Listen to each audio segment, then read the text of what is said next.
Hey friends, my name is Hemant Gurmi and in this video series we will see and discuss about Protractor. So Protractor is an automation tool which is mainly used for testing Angular applications. So in these first two videos we will discuss the various component and features of Protractor, and in the next video we will discuss the whole system design for this testing framework. So if you are interested in just coding, you can skip these two videos and you can jump to the third video. So, like, what I mean by saying components for this framework?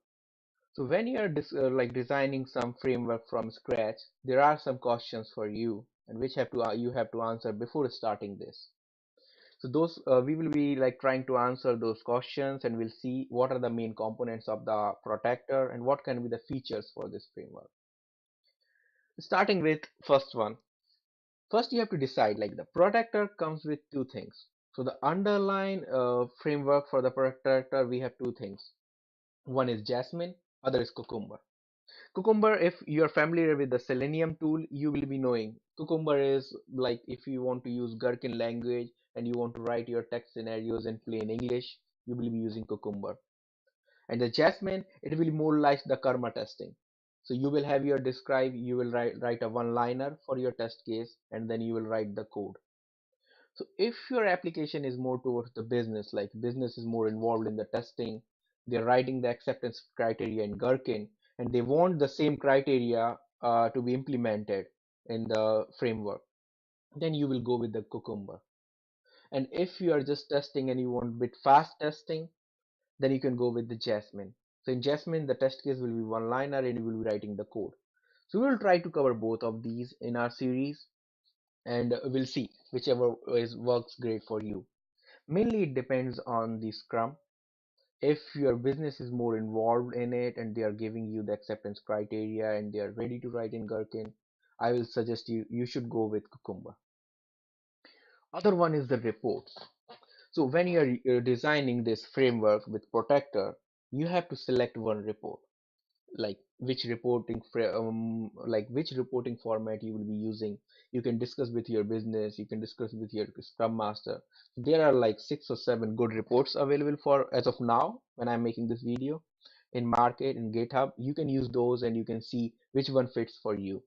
In our series we will discuss all these reports and we will see how these, like, what is the difference between these reports and how they looks.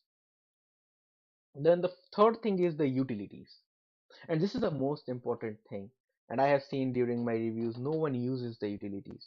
They will directly write, like they will directly use the browser of the protector, they will directly use element of the protector anywhere in their code, and which creates a mess.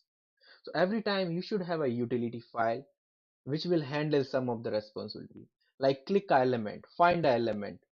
So if you are saying, okay, I want to click this element whose XPath is this one, so this whole responsibility should be given to a file which will have a method, which will the method will say click.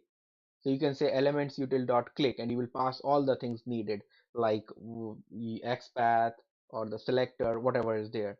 And then the responsibility of that file will be, or that method will be, it will handle all the errors, it will handle all the waiting conditions, and it will check different things, it will find the element, it will see whether it is clickable or not, and it will click it.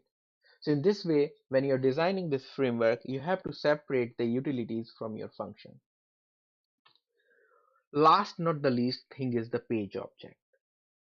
So for the folks who don't know what is the page object, so page object is just like writing a script corresponding to a web page.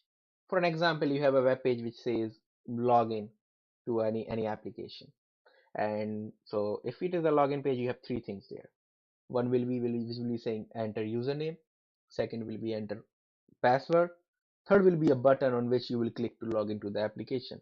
And when I'm saying page object, now you will create a script or a class file or any of the class or a TS TypeScript class, Java class or JavaScript class, which will have these three methods, which will help you to interact with the browser in same way as you will be doing from your mouse click and keyboard.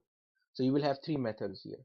One will be enter name, another will be enter password, and there will be a method which we will call and you will say click sign in or login button.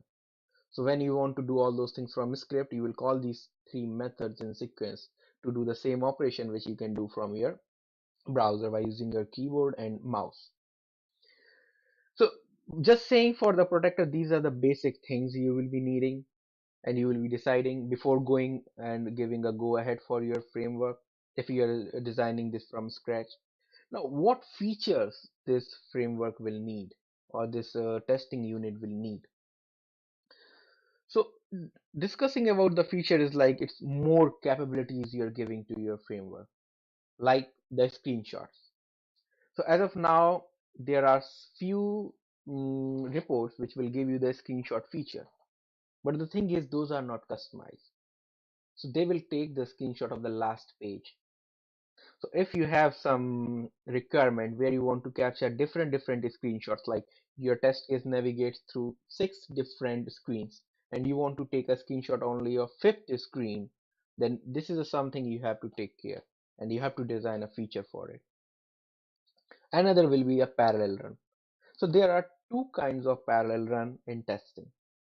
One is parallel run of test cases. Let's say you have 5 test cases and you want to run them parallelly, all 5 together. So let's say the one test case takes like 2 minutes for you. So 5 test cases will take 10 minutes. But if you have a capability of running them in parallel, all 5 you can run parallelly and you can execute your test suite in 2 minutes. Now the another parallel run thing is running on a multi-browser. So take the same scenario. Here you have like 5 test cases which you want to test on Chrome, you want to test on Firefox, you want to test on IE. So what you will do?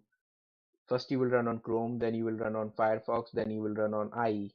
So there should be some feature in your testing framework which give you ability to run in parallel on all the browsers.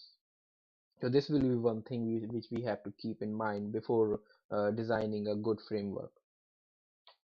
Next thing is running on some grid or on cloud, like when you will just move your code to any other environment and you are not running on your local machine, means the WebDriver is not running on your local machine.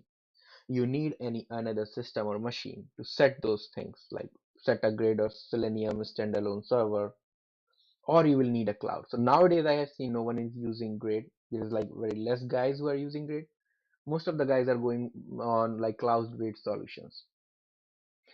Now you will see I have mentioned here source lab because I have seen most of the guys are using this thing, this source lab, and in our example also we will set up the jobs on source lab.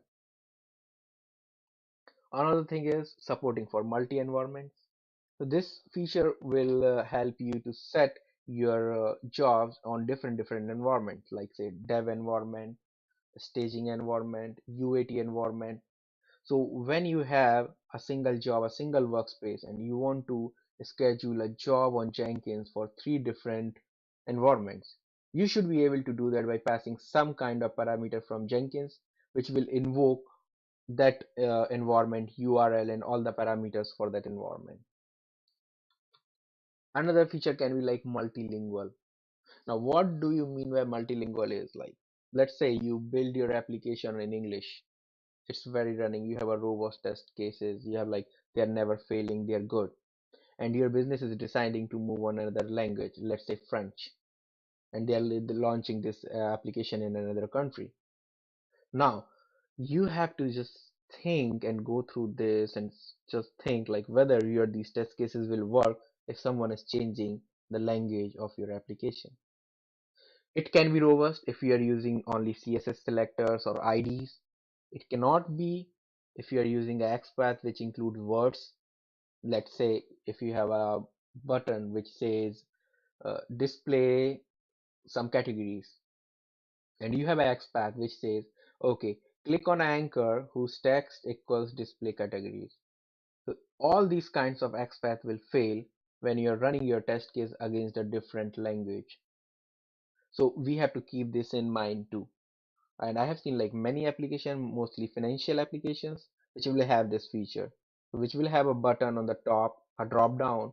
When you change the language, It will, like, you select English, everything will be in English. You select French, everything will be in French. So this can be done by doing a contract between a developer and a tester and saying, hey, if you're writing any component or any element, just give it a ID. And then that ID won't be changing, because when we implement this language thing, we will be just changing the labels. And then you can find always the element by using a ID, and that can solve your problem. So here we discussed briefly about what can be the components in this testing framework, what can be the feature in this testing framework, but we haven't discussed anything about the system design, like what other systems we need to make this work. So in our next video, we will be discussing just like a top view of these, or all these systems which we'll be using, and how we will be executing, where we will be running our test cases. And then in third video, we will just do a hands-on. Thank you guys. Thanks for watching. Please do subscribe for my latest videos. Thank you.